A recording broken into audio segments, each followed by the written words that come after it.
ঘরে ঘরে ঈদ আনন্দ। ঈদ উল আজহার দ্বিতীয় দিনেও পশু কোরবানি দিচ্ছেন অনেক মুসল্লি। সারা দেশে শুরু হচ্ছে সাংগঠনিক পুনর্গঠন। চলতি বছরেই বিএনপির সপ্তম কাউন্সিল। ঈদ বোনাস আয়কর রিটার্ন দেখানো বাধ্যতামূলক, জানালো কর কর্তৃপক্ষ। ট্রাম্পের হুমকির পর ওমানের পাশে দাঁড়ালো ইরান। অনূর্ধ্ব-20 এশিয়ান কাপের বাছাইয়ে উজবেকিস্তান, সিরিয়ার গ্রুপে বাংলাদেশ। ঈদ মোবারক। দর্শক, গ্রামের কাগজের সকালের সংবাদে আপনাকে স্বাগত। আপনাদের সাথে আছি আমি স্বপ্না দেবনাথ। শুনছিলেন প্রধান শিরোনাম, এছাড়াও রয়েছে রাশিফল। এবার চলুন যাওয়া যাক মূল আয়োজনে। পবিত্র ঈদ উল আজহার দ্বিতীয় দিনের সকালেও ঘরে ঘরে বইছে উৎসবের আমেজ। সকালে পরিবারের সদস্যরা একসঙ্গে নাস্তা ও কোরবানির মাংস রান্নার প্রস্তুতিতে ব্যস্ত সময় পার করছেন। কেউ আত্মীয় স্বজনের বাড়িতে যাওয়ার প্রস্তুতি নিচ্ছেন, আবার কেউ অতিথি আপ্যায়নে ব্যস্ত। শিশুদের হাসি আনন্দ আর পরিবারের মিলনে মুখর হয়ে উঠেছে চারপাশ। ঈদের আনন্দ ভাগাভাগির মধ্য দিয়ে সম্প্রীতি ও ভালোবাসার বন্ধন আরো দৃঢ় হচ্ছে। এদিকে ঈদ উল আজহার দ্বিতীয় দিনে পশু কোরবানি দিচ্ছেন ধর্মপ্রাণ মুসল্লিরা। যাদের একাধিক পশু, কাজের ব্যস্ততা, মূলত তারাই কোরবানি দিচ্ছেন আজ শুক্রবার। পরিবারের সদস্যরা মিলে সারছেন পুরো কাজ। ধর্মীয় রীতি অনুযায়ী ঈদের 3 দিন পর্যন্ত পশু কোরবানি দেওয়া যায়। ধর্মীয় রীতিনীতি আর মহান আল্লাহর সন্তুষ্টি অর্জনে ঈদের দিন সকাল থেকেই পশু কোরবানি শুরু হয়। সেই ধারাবাহিকতায় দ্বিতীয় দিনও পশু কোরবানি চলছে।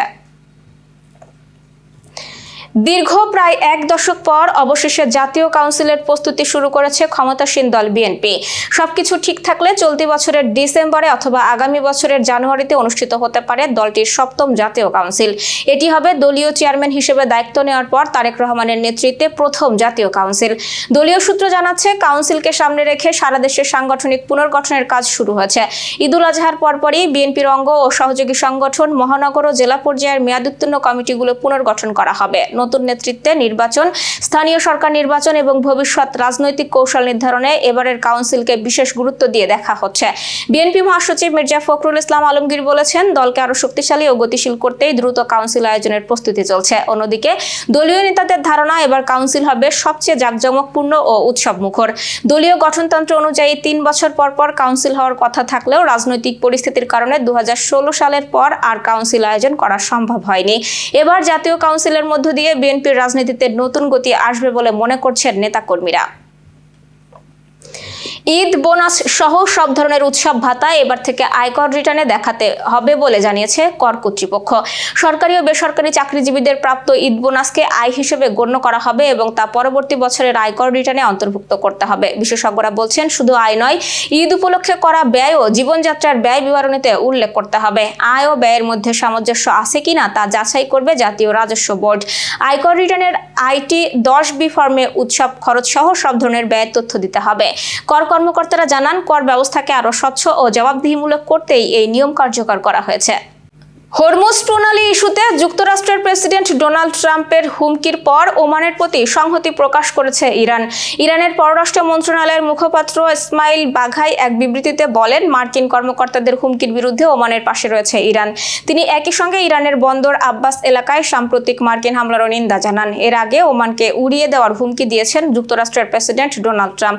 মন্ত্রিসভার এক বৈঠকে তিনি বলেন, ওমানকে ভদ্র আচরণ করতে হবে, নইলে যুক্তরাষ্ট্র কঠোর ব্যবস্থা নেবে।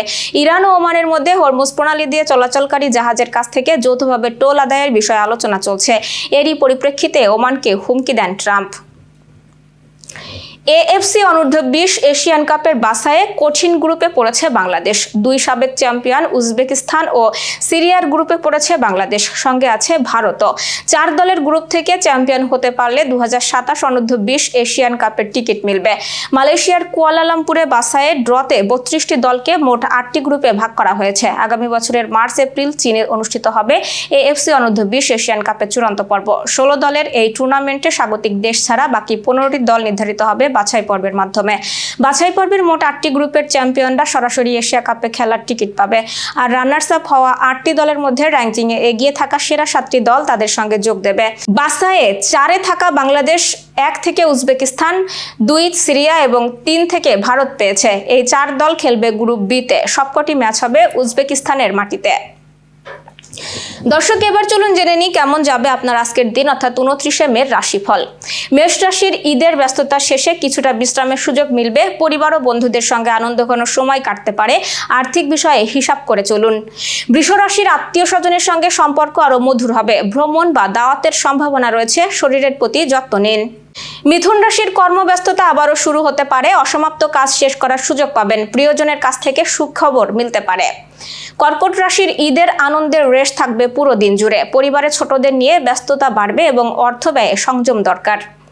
সিংহ রাশির সামাজিক যোগাযোগ বাড়বে। বন্ধুদের সঙ্গে আড্ডায় বা ঘোরাঘুরিতে সময় ভালো কাটবে, তবে তর্ক এড়িয়ে চলুন। কন্যা রাশি পরিবারে গুরুত্বপূর্ণ সিদ্ধান্তে মতামত গুরুত্ব পাবে। কর্মক্ষেত্রে কিছু চাপ চিন্তায় ফেলতে পারে। তুলা রাশির দিনটি বেশ আনন্দময় কাটবে। দূরের কারোর সঙ্গে যোগাযোগ হতে পারে এবং ভ্রমণের সুযোগ এলে সতর্ক থাকুন।